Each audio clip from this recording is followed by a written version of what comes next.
DK Shivakumar ಅವರು ನಾಳೆ CM ಆಗಿ ಪ್ರಮಾಣ ವಚನವನ್ನ ಸ್ವೀಕಾರ ಮಾಡ್ತಾರೆ. ಹಾಗಾಗಿ ಸರ್ಕಾರಿ ಸಿಬ್ಬಂದಿಗೆ ಅರ್ಧ ದಿನ ರಜೆಯನ್ನ ಘೋಷಿಸಲಾಗಿದೆ. ವಿಧಾನಸೌಧ, ವಿಕಾಸಸೌಧ, ಎಂಎಸ್ ಬಿಲ್ಡಿಂಗ್ ಸಿಬ್ಬಂದಿಗೆ ಲೀವ್. ನಾಳೆ ಮಧ್ಯಾಹ್ನದ ಬಳಿಕ ರಜೆಯನ್ನ ಘೋಷಿಸಿ ಡಿಪಿಎಆರ್ನಿಂದ ಆದೇಶವನ್ನ ಹೊರಡಿಸಲಾಗಿದೆ. ಜನದಟ್ಟಣೆ, ವಾಹನ ದಟ್ಟಣೆ ಸಾಧ್ಯತೆಯ ಹಿನ್ನೆಲೆಯಲ್ಲಿ ರಜೆಯನ್ನ ಅನೌನ್ಸ್ ಮಾಡಲಾಗಿದೆ. ಲೋಕಭವನದ ಗಾಜಿನ ಮನೆಯಲ್ಲಿ ನಾಳೆ ಡಿಕೆ ಶಿವಕುಮಾರ್ ಅವರು ಸಿಎಂ ಆಗಿ ಪದಗ್ರಹಣ ಮಾಡುತ್ತಿದ್ದಾರೆ.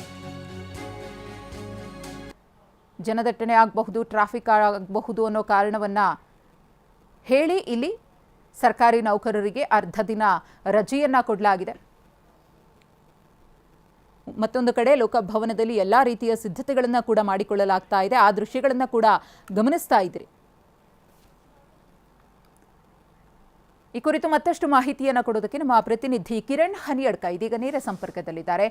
ಕಿರಣ್, ಗಮನಿಸ್ತಾ ಇದ್ದೀವಿ, ಒಂದು ಕಡೆ ಎಲ್ಲಾ ರೀತಿಯ ಸಿದ್ಧತೆಗಳು ನಡೀತಾ ಇದೆ ಲೋಕಭವನದಲ್ಲಿ, ಮತ್ತೊಂದು ಕಡೆ ಸರ್ಕಾರಿ ನೌಕರರಿಗೆ ಅರ್ಧ ದಿನ ರಜೆ ಘೋಷಣೆ ಮಾಡಲಾಗಿದೆ. ನಾಳೆ ಸಂಪೂರ್ಣವಾಗಿ ಚಿತ್ರಣವೇ ಬದಲಾಗಿ ಹೋಗುತ್ತೆ. ವಿಧಾನಸೌಧ ಇರಬಹುದು, ಲೋಕಭವನದ ಮುಂಭಾಗ ಇರಬಹುದು, ಕಂಪ್ಲೀಟ್ ಹಬ್ಬದ ವಾತಾವರಣ.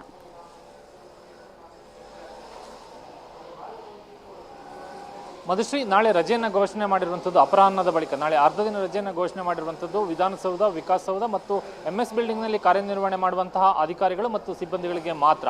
ಏಕೆಂದರೆ ರಾಜಭವನದಲ್ಲಿ ನಾಳೆ ಮುಖ್ಯಮಂತ್ರಿಗಳು ಮತ್ತು ಸಚಿವರ ಪ್ರಮಾಣವಚನ ಸ್ವೀಕಾರ ಕಾರ್ಯಕ್ರಮ ನಿಗದಿಯಾಗಿರುವಂತಹ ಕಾರಣಕ್ಕಾಗಿ ಅದು ಕಾರ್ಯಕ್ರಮ ನಿಗದಿಯಾಗಿರುವಂಥ ಸಂಜೆ 4 ಗಂಟೆಗೆ. ಆ ಹಿನ್ನೆಲೆಯಲ್ಲಿ ಮಧ್ಯಾಹ್ನದ ನಂತರ ರಾಜಭವನ ಮತ್ತು ವಿಧಾನಸೌಧ ಸುತ್ತಮುತ್ತ ತೀವ್ರ ಪ್ರಮಾಣದಲ್ಲಿ ಜನಸಂದಣಿ ಮತ್ತು ವಾಹನ ದಟ್ಟಣೆ ಏರ್ಪಡುವಂತಹ ದೊಡ್ಡ ಪ್ರಮಾಣದಲ್ಲಿ ಜನರು ಬರುವಂತಹ ನಿರೀಕ್ಷೆ ಇದೆ. ಹೀಗಾಗಿ ಇಲ್ಲಿ ಸರ್ಕಾರಿ ನೌಕರರಿಗೆ ಕರ್ತವ್ಯ ನಿರ್ವಹಣೆಗೆ ಸಮಸ್ಯೆ ಆಗಬಹುದು ಅನ್ನುವಂತಹ ಕಾರಣಕ್ಕಾಗಿ ಈ ರಜೆ ಅಪರಾಹ್ನದ ಬಳಿಕ ಅಂದರೆ ಅರ್ಧ ದಿನಗಳ ಕಾಲ ನಾಳೆ ರಜೆಯನ್ನು ಘೋಷಣೆಯನ್ನು ಮಾಡಲಾಗಿದೆ.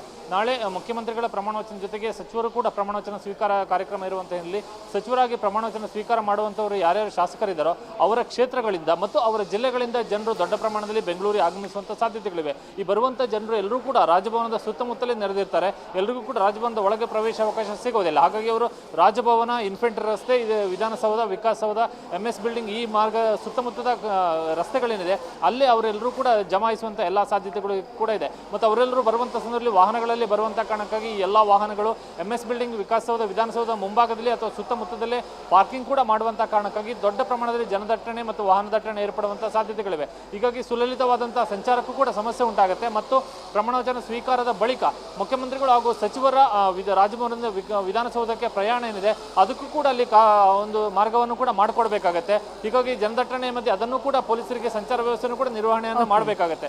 ಈ ಎಲ್ಲ ಕಾರಣಗಳ ಹಿನ್ನೆಲೆಯಲ್ಲಿ ನಾಳೆ ಅರ್ಧ ದಿನಗಳ ಕಾಲ ವಿಧಾನಸೌಧ, ವಿಕಾಸಸೌಧ ಮತ್ತು ಎಂಎಸ್ ಬಿಲ್ಡಿಂಗ್ ಕರ್ತವ್ಯ ನಿರತ ಸಿಬ್ಬಂದಿಗೆ ರಜೆಯನ್ನು ಘೋಷಣೆ ಮಾಡಿ ಸಿಬ್ಬಂದಿ ಮತ್ತು ಆಡಳಿತ ಸುಧಾರಣಾ ಇಲಾಖೆ ಆದೇಶವನ್ನು ಹೊರಡಿಸಿದೆ.